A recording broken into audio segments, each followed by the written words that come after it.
നിങ്ങൾക്ക് ധനവാനാകാനാണോ ലാസറാകാനാണോ ആഗ്രഹം? അപ്പൊ ഭൂരിഭാഗം പേരും പറഞ്ഞു എനിക്ക് ലാസറായാലും മതി.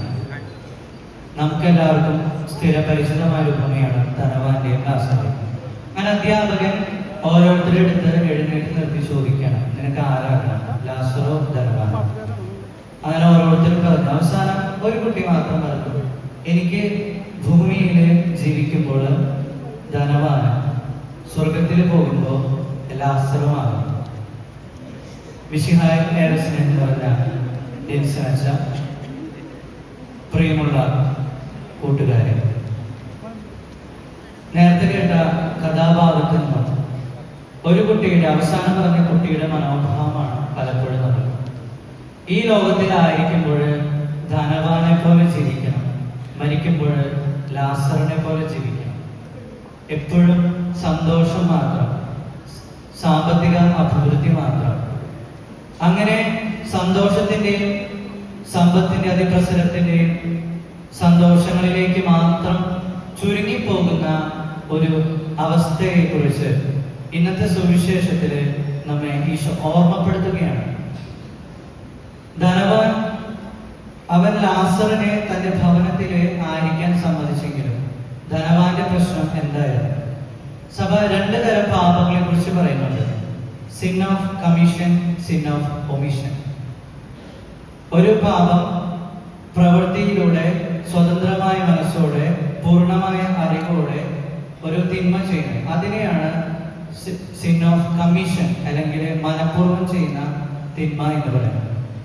എന്നാൽ ഇന്നത്തെ സുവിശേഷത്തില് നമ്മൾ ലാസറിന്റെ ഒരു പാപം കാണുന്നത് സിൻ ഓഫ് ഒമിഷൻ ആണ്, അറിഞ്ഞുകൊണ്ട് നന്മ ചെയ്യാതിരിക്കുന്നത്. യാക്കോബിന്റെ ലേഖനത്തിലെ 4-ാം അധ്യായം 17-ാം വാക്യം ഇപ്രകാരം തന്നെയാണ് പറഞ്ഞു വയ്ക്കുന്നത്: നന്മ ചെയ്യാൻ ആഗ്രഹമുണ്ടായിട്ടും ചെയ്യേണ്ട നന്മ എന്താണെന്ന് അറിഞ്ഞിട്ടും അത് ചെയ്യാതിരിക്കുന്നവൻ തിന്മ ചെയ്യുന്നു. ഈശോയുടെ ഔട്ടായ ഒരു ക്വസ്റ്റ്യൻ പേപ്പറാണ് മത്തായിയുടെ സുവിശേഷം 25-ാം അധ്യായത്തിൽ കാണുന്നത്. നിങ്ങൾ എനിക്ക് ദാഹിക്കാൻ തന്നു, നിങ്ങൾ എനിക്ക് കുടിക്കാൻ തന്നു, നിങ്ങൾ എന്നെ ഒളിപ്പിച്ചു എന്നൊക്കെ പറഞ്ഞ് തുടങ്ങുന്ന ഈശോ ചോദിക്കുന്ന ചോദ്യങ്ങളുടെ നീണ്ട നിരം. അതിൽ ഈശോ ചോദിക്കുന്നത്, നിങ്ങൾ മാതാപിതാക്കൾ അനുസരിച്ചോ, അശുദ്ധ പാപങ്ങൾ ചെയ്തു, അങ്ങനെ പറഞ്ഞ എല്ലാവരും ഇരിക്കണം. പകരം ചെയ്യാതെ പോയ നന്മകളെ പറ്റി പരിതപിച്ചുകൊണ്ടാണ് ഈശോ അവരോട് ചോദിക്കുന്നത്. നിങ്ങൾ എന്നെ ഒളിപ്പിച്ചില്ല, നിങ്ങൾ എന്നെ സന്ദർശിച്ചില്ല എന്ന് പറഞ്ഞു. സിൻ ഓഫ് കമ്മീഷനെ പോലെ പ്രധാനപ്പെട്ടതാണ് സിൻ ഓഫ് ഒമിഷൻ, ഉപേക്ഷ മൂലം ചെയ്യുന്ന പാപങ്ങൾ. ധനവാന്റെയും ലാസറിന്റെയും ഉപമയില് ഈ ഉപമയിൽ ഈശോ എടുത്തു കാണിക്കുന്ന ഒരു കാര്യം, നമ്മുടെ സ്വർഗരാജ്യത്തിനുള്ള പ്രവേശനത്തിന് ഏറ്റവും അധികം തടസ്സമായിരിക്കുന്ന സിൻ ഓഫ് ഒമിഷൻ ആണ്. ഉപേക്ഷ മൂലം നമ്മൾ ചെയ്യേണ്ട നന്മ ചെയ്യാതെ പോകും. പലപ്പോഴും നമുക്കറിയാം, നന്മ ചെയ്യാനായിട്ട് അറിയാം, ഇത് ചെയ്താലേ ശരിയാവുള്ളൂ, അല്ലെങ്കിൽ ഇങ്ങനെ ചെയ്താലാണ് അത് മറ്റുള്ളവർക്ക് നന്മയായിട്ട് ഭവിക്കുള്ളൂ എന്ന് നമുക്കറിയാം. പക്ഷെ പലപ്പോഴും നമ്മുടെ ഉള്ളിലെ സ്വാർത്ഥത മൂലം, അല്ലെങ്കിൽ നമ്മുടെ ചെറിയ ചെറിയ സന്തോഷങ്ങൾക്ക് വേണ്ടിയിട്ട് നമ്മൾ ആ നന്മ ചെയ്യുന്ന അവസരത്തെ നഷ്ടപ്പെടുത്തി കളയും. ഉദാഹരണത്തിന്, നമുക്ക് ഒരു കുട്ടിയെ, പഠിക്കാൻ ബുദ്ധിമുട്ടുള്ള ഒരു കുട്ടിയെ നമ്മൾ ചിലപ്പോൾ നിരന്തരം കളയാറും. അവൻ എന്തെങ്കിലും ഒരു കുറവ് നോക്കിയിട്ട് നമ്മൾ നിരന്തരം കളയാറും. പകരം നമ്മൾ ആ കുട്ടിയെ ഒന്ന് പ്രോത്സാഹിപ്പിച്ച് നോക്കി, ആ കുട്ടിയെ ഒന്ന് പഠിക്കാൻ സഹായിച്ചു നോക്കി, ആ കുട്ടിയിൽ ഒരുപാട് മാറ്റങ്ങൾ ഉണ്ടാവും. അപ്പോൾ ഒരു കുട്ടിയെ വളർത്താനായിട്ട്, തളർത്താനായിട്ട് നമ്മുടെ വാക്കുകൾക്ക് സാധിക്കും. ഇവിടെയാണ് സിൻ ഓഫ് കമ്മീഷനും സിൻ ഓഫ് ഒമിഷനും വരുന്നത്. ഉപേക്ഷ മൂലം ചെയ്യുന്ന പാപം. നമുക്ക് ഒരു കുട്ടിയെ സഹായിക്കണമെങ്കിൽ സ്വതന്ത്ര മനസ്സോടുകൂടി ചെയ്യാം, അല്ലെങ്കിൽ ആ അവസരത്തെ നഷ്ടപ്പെടുത്തി കളയാം. ഒരു യാചകൻ നമ്മുടെ മുൻപിലൂടെ കടന്നു പോകുമ്പോൾ നമുക്ക് യാചകനെ സഹായിക്കാം, അല്ലെങ്കിൽ സഹായിക്കാതിരിക്കാം.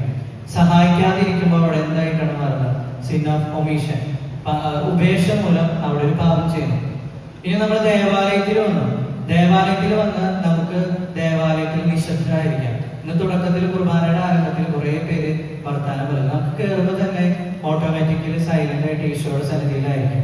പക്ഷെ നമ്മള് ബോധപൂർവ്വം നമ്മള് നന്മയാണെന്ന് അറിഞ്ഞിട്ടും മിണ്ടാതിരിക്കുക നന്മയാണെന്ന് അറിഞ്ഞിട്ടും ബോധപൂർവ്വം നമ്മള് ഇവിടെ വന്നിട്ട് സംസാരിക്കും. അവിടെ ഒരു സീൻ ഓഫ് ഒമിഷൻ നടക്കുന്നത്. ഇങ്ങനെ കൊച്ചു കൊച്ചു സന്ദർഭങ്ങളിലൂടെ ഒക്കെ നമ്മുടെ ജീവിതത്തിൽ സിൻ ഓഫ് ഒമീഷൻ നടന്ന് അത് വലിയൊരു പാപമായിട്ട് നമ്മുടെ ജീവിതത്തെ കാർന്നു തിന്നുന്നുണ്ട്. അപ്പോ നമ്മുടെ ജീവിതത്തിൽ ഇത്തരം സന്തോഷം ഉപേക്ഷ മൂലമോ നമ്മൾ നഷ്ടപ്പെടുത്തി കളയുന്ന ഒരുപാട് നന്മ പ്രവർത്തികളെ, ദൈവഹിതത്തെ അല്ലെങ്കിൽ ദൈവിക പദ്ധതികളെ നിരാകരിക്കുന്നത് വഴി നമ്മൾ സ്വർഗരാജ്യത്തിന് നമ്മൾ തന്നെ തടസ്സം സൃഷ്ടിക്കുകയാണ് ചെയ്യുന്നത്. ഇതിനെ അവോയ്ഡ് ചെയ്യാനായിട്ട് നമ്മൾ പഠിക്കണം. അത് ഇപ്പോൾ മുതൽ തുടങ്ങണം. അത് പിന്നേക്ക് മാറ്റിവെക്കരുത്. നമ്മൾ പലപ്പോഴും പഠിക്കാനിരിക്കുമ്പോൾ ഇന്ന് ഇനി പഠിക്കണ്ട, നാളെ പഠിക്കും, നാളെ വിചാരിക്കും അത് മറ്റന്നാൾ പഠിക്കും. ഇങ്ങനെ നീണ്ടു നീണ്ടു പോകുന്ന ഒരു സ്ഥിതി വിശേഷം നമ്മിലുണ്ടാകും. അവിടെയും ഒരു സിൻ ഓഫ് ഒമിഷൻ കാണാനായിട്ട് സാധിക്കും. നമ്മുടെ ജീവിതത്തിൽ ചെയ്യാതെ പോയ നന്മകളെ പ്രതി നമുക്ക് അനുദപിക്കാം. കർത്താവിന്റെ സന്നിധിയിൽ നമുക്ക് ലാസറിനെ പോലെ അനുദപിച്ച് പ്രാർത്ഥിച്ച് ഈ ലോകത്തിലെ സങ്കടങ്ങളെ, സന്തോഷങ്ങളെ ഒക്കെ ദൈവാനുഗ്രഹമായിട്ട് സ്വീകരിക്കാനും ധനവാനെ പോലെ ആകാതെ സമ്പത്തിന്റെ അതിപ്രസന്നതയില് ദൈവഹിതം കണ്ടെത്താതെ അല്ലെങ്കിൽ ചെയ്യാതെ പോകുന്ന നന്മകളെ അവഗണിച്ചുകൊണ്ട് ജീവിക്കാതെ നന്മകളെ കണ്ടെത്തി അത് പരിശീലിക്കാനായിട്ട് നമുക്ക് ഈ വിശ്വാസ പരിശീലന കാലഘട്ടത്തിൽ തന്നെ സാധിക്കണം. അതിനെ പരിശുദ്ധ അമ്മ നമ്മളെ സഹായിക്കട്ടെ. പരിശുദ്ധാത്മാവ് നമ്മളെ അനുഗ്രഹിക്കട്ടെ. നിരപിതാപുത്രനും പരിശുദ്ധാത്മാവുമായ സർവേശ്വര എന്നേക്കും.